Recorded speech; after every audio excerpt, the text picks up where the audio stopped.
네, 설상가상. 자, 음주운전을 시인한 가수 김호중 씨 속보 이어가도록 하겠습니다. 자, 끝도 없이 나오는데 그리고 어제는 관련 CCTV까지 공개가 됐습니다. 자, 장가 기자, 얼마 전까지만 해도 매니저 대리 자백이 오로지 매니저의 뜻이고 본인은 이 사실 몰랐던 것처럼 말했는데 일단 김 씨가 어제 보면은 매니저의 대리 자수도 애초부터 알고 있었다 이렇게 좀 밝혀진 겁니다. 그렇습니다. 이 매니저가 거짓 자수를 할 때 김호중 씨가 원래 입고 있었던 옷까지 경찰서에 입고 나갔거든요. 예. 사고 후에 매니저가 김호중 씨 옷을 입고 있는 모습이 담긴 영상이 공개가 됐습니다. 영상 함께 보시죠.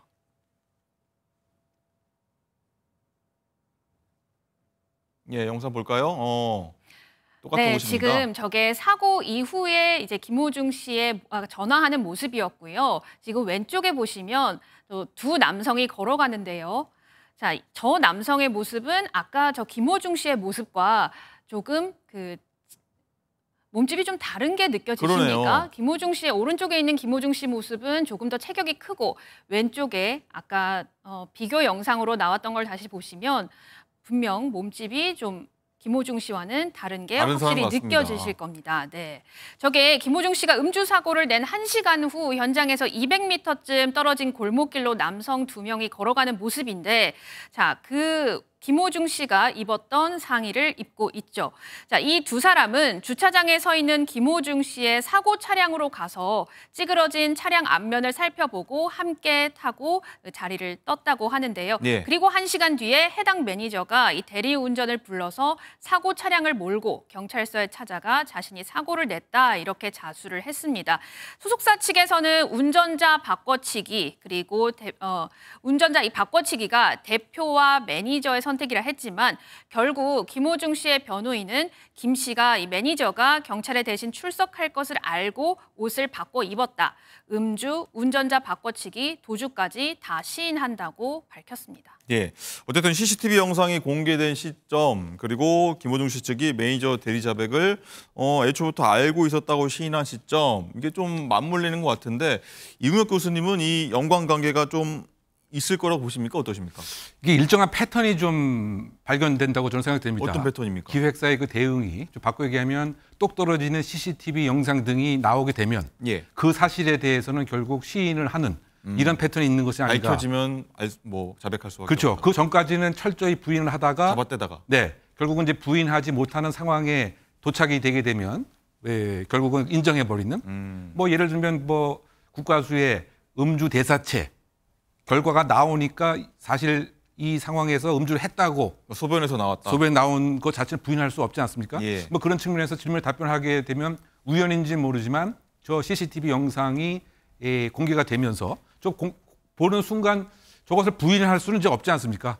그죠? 옷도 동일하고 한 사람도 아니고 두 사람이고 그러면 사실상 저게 그 공무집행 방해를 함께한 공범 아니냐 이런 또 우리가 평가도 할 수 있는 이제 그런 그 대목이기 때문에 결국은 선제적으로 진정 어린 마음으로 모든 것을 인정하고 밝히기보다는 부분 나오는 상황만 축소지향적으로 인정하려고 하는 그런 패턴이 아닌가 그런 평가를 해봅니다. 예.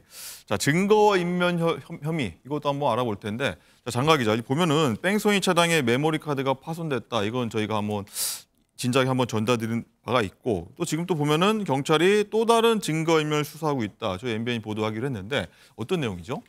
MBN 취재 결과 김호중 씨가 이게 사고 당일 오후 스크린 골프장에서도 술을 시켰고 또 식당에서도 술을 시킨 정황이 확인이 됐습니다. 예. 또 이후에 대리기사를 불러서 유흥주점으로 갔죠. 자, 또 유흥주점에서 집으로 갈 때도 대리운전으로 갔고요. 이때 탄 BMW 차량은 김호중 씨가 사고를 낸 SUV 차량과 또 다른 차량이거든요. 그런데 경찰이 이 BMW 차량에서 블랙박스 SD카드가 없어진 사실을 확인을 했습니다. 일부러 없앴는지 원래 없었던 건지 등을 놓고 지금 수사를 하고 있고요. 자, 당시 이 차량을 본 건물 관계자 이렇게 얘기했습니다. BMW를 김호중 씨가 운전하고 오시고 또 두 분이 타고 오셨는데 가실 때는 그 BMW를 대리기사가 하고 갔어요. 네, 쭉 보셨는데 사실 이 내용을 저희가 지난주 금요일 관련 소식 전해드리면서 이윤 교수님이 지적하신 부분이고 이거 똑바로 봐야 된다고 하셨는데 이제 결과가 나오고 있다, 수사하고 있다는 부분인데 어쨌든 의도적으로 없앤 거라고 하면 의도가 좀 뭐라고 봐야 됩니까? 결국은 그 술을 먹고 그 상태가 상당히 심각하다라고 하는 결정적인 증거를 없애버리겠다라고 하는 의도가 아닌가 생각이 드는데요. 우리가 쉽게 보게 되면은 지금 김호중 씨가 실제 얼마만큼 음주를 했는가는 모르겠지만 주변인들과 함께 우리가 그 사회말로 1차, 2차, 3차까지 사실 예. 한 셈이죠. 그러니까 뭐 소주 7병에서부터 5명이다 그러면은 평균적으로 만약에 그냥 생각해 보게 되면 뭐 우리가 양을 한번 생각해 볼 수가 있겠죠. 근데 그러한 내용들이 지금 이 검은색 승용차 안에 그 메모리 칩에 다 영상이 찍혔을 가능성이 큰 거죠. 이를테면 술을 먹었을 때 했던 얘기, 언제부터 뭐 시작을 했다, 또 기타 술과 관련된 무슨 그 얘기들. 음성까지 들어갔을 수 있다. 그렇죠. 음성도 들어가고 그 내용도 또 거기 예. 있다 보니까 쉽게 얘기하면 이 어눌한 말, 표현, 더듬는 것뿐만이 아니고 거기 구체적인 그 내용도 함께 있게 된다고 한다면 그러면 결국은 여러 가지를 부인한다라고 하더라도 나중에 위드마크 공식 등에 관한 이 어느 정도의 협조를 김호중 씨가 할 수 있는가 등을 서로 간에 대조할 수 있는 중요한 뭐 증거가 되지 않겠는가. 예. 그러다 보니까 거꾸로 생각하면 김호중 씨 입장에서는 이것을 없애는 것이 본인의 그 양형과 지금 논란이 되고 있는 여러 가지 범죄의 증거를 사실상 희석시키는 네. 뭐 중요한 것이기 때문에 아마 일부러 없었다고 한다면 그런 의도가 아닌가 추정해 봅니다. 예. 어쨌든 그리고 계속 지금 논란이 되는 게 말이 계속 바뀌고 있다 이 부분이기도 한데 자, 이고은 변호사님 일단은 블랙박스 메모리 카드는 정말 매니저가 독단적으로 이거를 벌인 일이라고 봐야 됩니까? 어떻게 봐야 됩니까? 그렇게 주장을 할 수도 있지만요. 그렇지만 이 부분을 봐야 될 것 같습니다. 이 사고를 냈던 차량은 벤틀리 차량인데 사고 전까지 이용했던 차량이 BMW다. 이 사실을 이 김호중 씨가 이야기하지 않았다면 매니저가 과연 그 사실을 알 수 있을까? 어허. 왜 그걸 얘기했을까?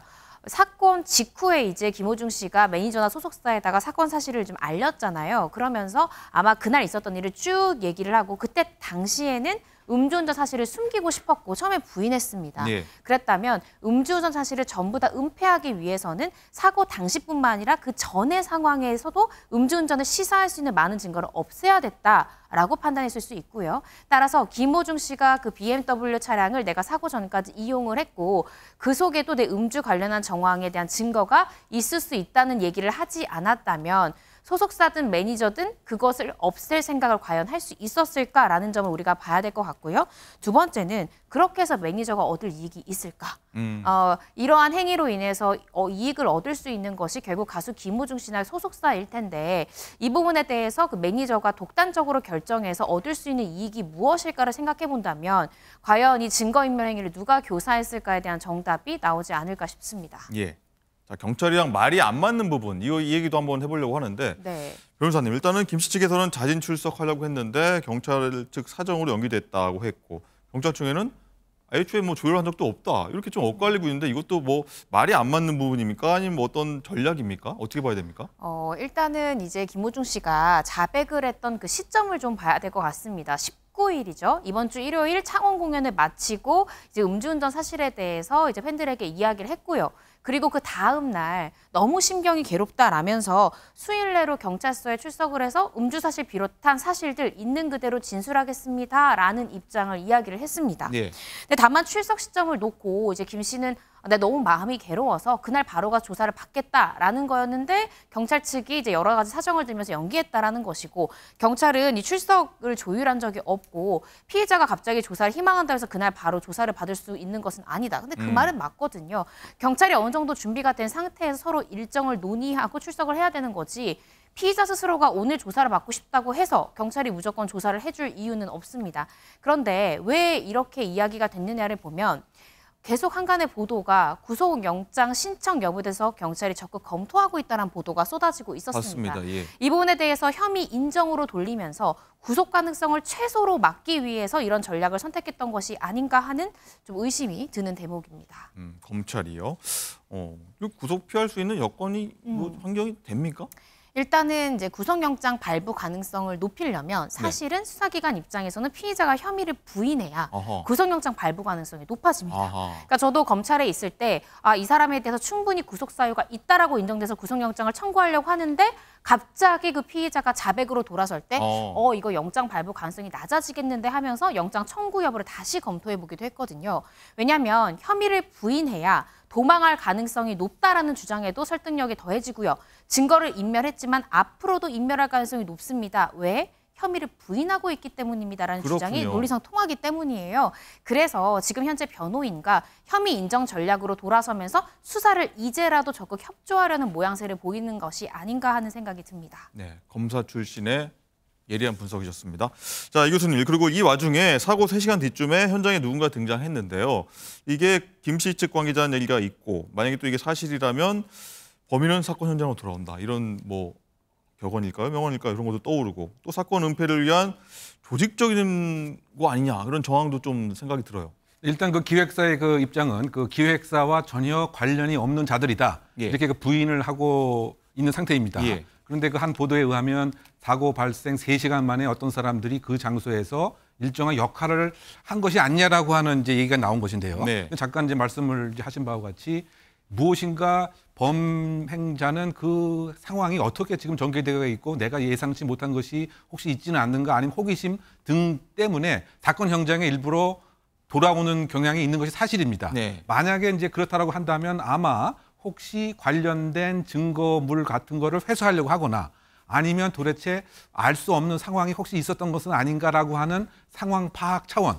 그래야 사실 그 기획사가 만약에 관여가 됐다고 한다면 일정한 기획을 하고 작전을 하고 전략을 세우는데 중요한 정탐꾼 역할이 가능할 수가 있겠죠. 정탐꾼. 네, 근데 예. 꼭 이 사실 그렇다는 것이 아니고 그런 전제 아래서 말이죠. 예. 그래서 과연 이 사람들이 또 누구이냐라고 하는 것에 피의자의 대상이 저는 혹시 될 가능성도 있지 않는가, 만약 사실이라고 한다면. 왜냐하면 이번 전반적인 그 사안을 조력을 한 그런 또 방조범의 형태가 될 수 있기 때문에 그러면 지금 우리가 생각하는 서너 명의 매니저 뭐 둘 대표만이 이 사건에 관여한 것이 아니고 다른 플러스 알파의 인원도 정말 조직 차원에서 이 사안에 대한 대비와 대응을 하려고 했던 정황 증거가 될 수도 있다라고 평가할 수 있는 대목이죠. 그렇군요.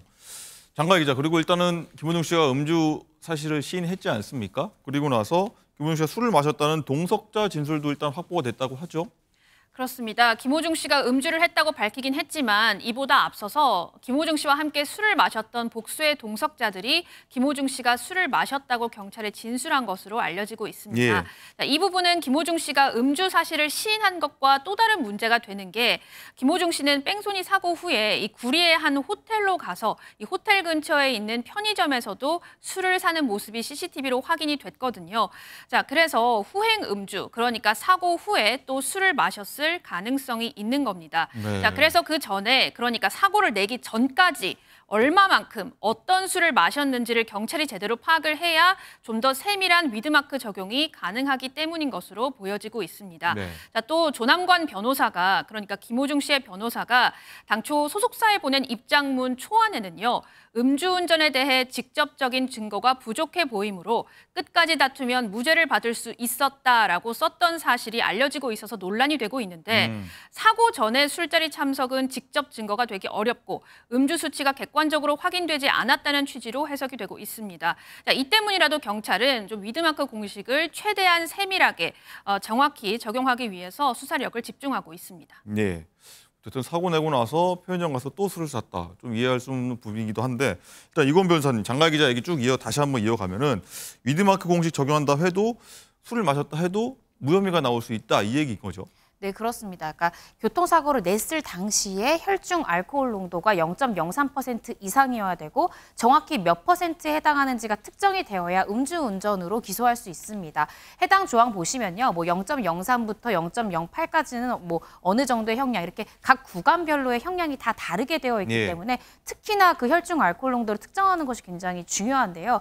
지금 같은 상황에서는 김호중 씨가 경찰에 출석했을 때 음성 반응이 나왔기 때문에 사실 음주에 대한 어떤 수치도 없는 상황에서 위드마크 공식을 적용한다 해서 그 결과를 과연 신빙성 있게 법원이 볼 것인가, 이 부분에 대해서 무혐의 가능성, 무죄 가능성이 있다고 얘기하는 거고요.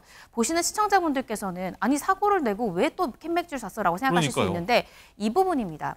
내가 사고를 내고 이미 수시간 동안 있다가 나중에 경찰서에 갈 것을 예정한다면 내가 사고 이후에 술을 마셨다라는 게 편의점 CCTV에 찍혔습니다. 아. 그러면 사고 이후에 몇 시간이 흘려서 경찰서에 갔을 때 훅 불었을 때 0.08이 나왔다라고 네. 하면 그게 사고 직전에 마신 술 때문에 그런 건지 사고 직후에 내가 편의점에서 사 먹은 CCTV에 정확히 찍힌 캔맥주 때문에 이 수치가 나왔는지를 수사기관이 밝힐 수가 없죠. 저것도 전략일 수도 있다는 전략으로 건가요? 그렇게 선택했을 일 가능성도 수도 있다. 네, 그래서 지금 이 부분을 검찰에서도 경찰에서도 굉장히 재질이 안 좋다라고 보는 것이 바로 이 포인트라고 이해하시면 될 것 같습니다. 그렇군요.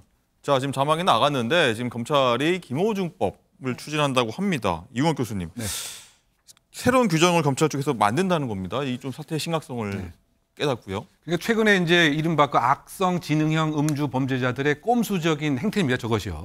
저 구체적인 예를 들게 되면은 이 음주운전 단속 그 현장에서 음주운전자로 의심되는 사람이 갑자기 옆에 있는 편의점으로 뛰어갑니다. 어허. 왜 뛰어나가 봤더니 거기에 소주를 탁 집더니 소주를 벌컥벌컥 다 마시는 거죠. 어허. 그러면 이제 우리 이 변호사님이 잘 설명하신 바와 같이 측정을 한다고 해도 사실은 이것이 그 소주 한 병 그것의 혈중 알코올 농도인지 그 전에 음주했던 것인지 결국은 구분이 안 되지 않습니까? CCTV 봐라. 내가 그렇죠. 편의점에서 마셨다. 예. 그렇다 본다면 사실상 음주 측정을 거부한 것과 다름이 없는 거죠. 어허. 근데 이것을 처벌할 수 있는 명시적인 법적 규정이 없다 보니까 이거와 같은 사각지대를 없애야 되겠다라고 그 검찰총장이 법무부에 건의를 한 것 같습니다. 그래서 그 사실상 음주 측정 거부죄의 징역 1년 5년 이하의 양형과 동일하게 이와 같은 사항에 있어서는 법적 근거로 처벌이 되는 뭐 이런 것이기 때문에 이것은 상당히 제도적으로 필요한, 왜냐하면 시민들이 잘못 오해하면 일단 현장에서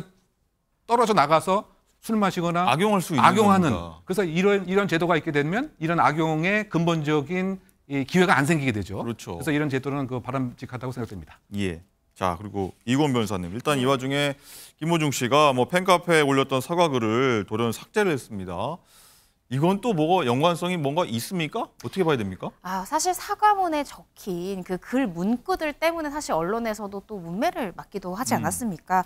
내 죄에 대해서도 죄송하다라고 하면서도 또 본인이 입은 이제 뭐 상처나 뭐 이런 부분들에 대해서 언급하면서 이게 과연 진정한 사과냐, 또 다시 집으로 돌아오겠다라는 표현들도 썼던 것으로 기억하는데요. 그런 것들을 통해서 진정한 반성으로 여겨지기보다는 이 사태가 좀 잠잠해지면 내가 다시 복귀하겠다라는 것을 아직 수사가 계속되는 중에 했다.